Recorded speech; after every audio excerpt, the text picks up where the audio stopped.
This video is dedicated to my brothers, especially those facing persecution in places like India, where they are being targeted and humiliated by Hindu extremists. Our faith teaches us when to stand up and when to hold back. Islam guides us to fight when necessary, using all our strength to protect ourselves and others. But it's important to understand that not every battle is justifiable. There are key principles we must follow when defending ourselves. In this video, I'll share the Islamic teachings on how to approach a street fight. Point number 1. Get in touch with Allah. People sometimes die in street fights for stupid reasons, and the best way to make sure you're safe is to get in touch with Allah. That's because He is the Creator, He is the strongest, and He owns everything. Not asking for His help and guidance in a situation like this, where your life is on the line, is not a wise decision, and in fact, it's considered arrogant.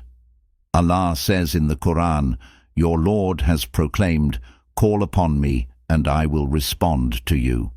Surely those who are too proud to worship me will enter hell fully humbled." Allah literally promises us that if we ask Him for something, then He will give it to us. And I believe that the best thing to ask for in a situation like this is help getting out of that situation without problems. Point number 2. Do not throw yourself into destruction. There is an ayat from the Quran that says the exact same thing, and what it means when it comes to street fights is that you should avoid the fights, especially the ones that you know you would lose. And do you know why? It's because you might die, or injure someone, or maybe even get persecuted and end up in jail. You need to realize that street fighting has no rules. There are knives, sticks, metal bars, and sometimes even guns. And you shouldn't expect that your fight will be one-on-one, as your opponent might have some friends to help him. There is no win. Point number 3. Analyze the situation before getting into fight mode. You need to analyze the situation and quantify the danger ahead. See if it deserves a fight or not. Is it one person or more? Is your opponent stronger or bigger than you? Is he fast? What weapons does he use? What options do you have? Violence is usually a surprise, and the one who is prepared and certain is the one who will win. Maybe your opponent has a body like a fighter. Maybe they have hardened knuckles, hardened palms, calluses.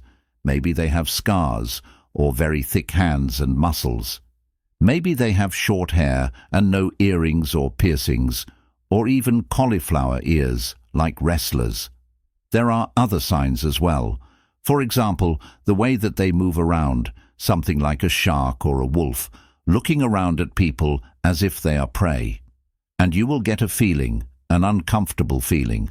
That's your survival instinct telling you that this person is dangerous and it's good to listen to it. However, it's impossible to make an individual strategy for someone before you meet them. You can make strategies for people once they are a known quantity and once you have a little bit of time to study them in your environment. And this is why your situational awareness is so important. You're able to assess if there is a threat and then take action and make plans based on that. Point number 4. Strike first.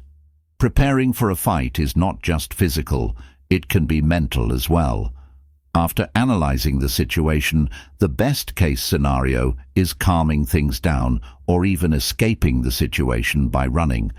But if you can't do that for whatever reason, then you'll find that your body is pumped with adrenaline, your heart is racing, and your legs are shaking. You are now entering fight mode. You should use this to your advantage to finish the fight as soon as possible. This can be done by striking first, throwing a strong hit. Unbalancing your opponent can give you the opportunity to run away from the fight. If your enemy has a knife, then try not to engage.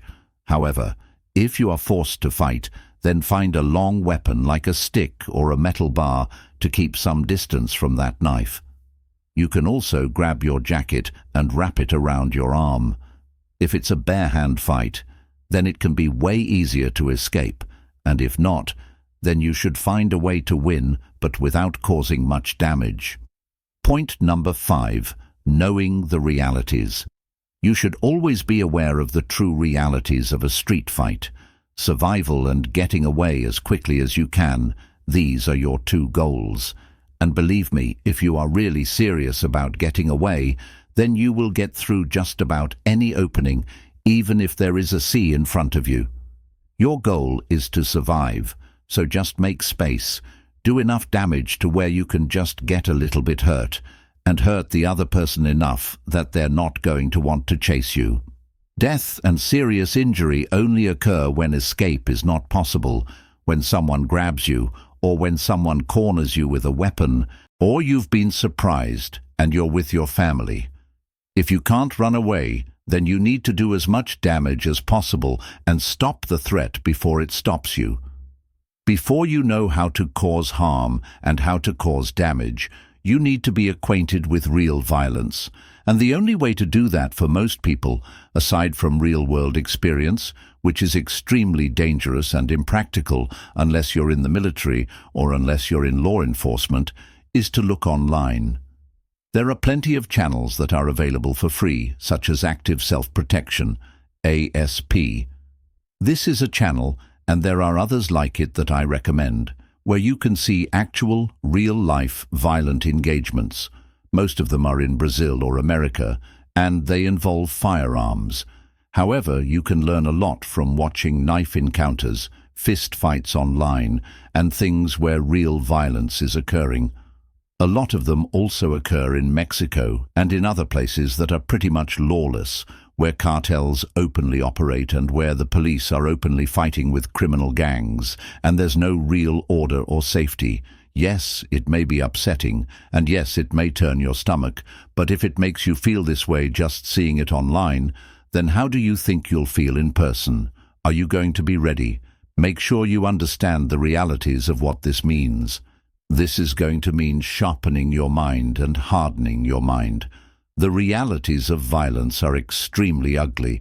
It's horrifying, it's fast, and it's shocking, even traumatizing to witness. And it's something that you need to be prepared for.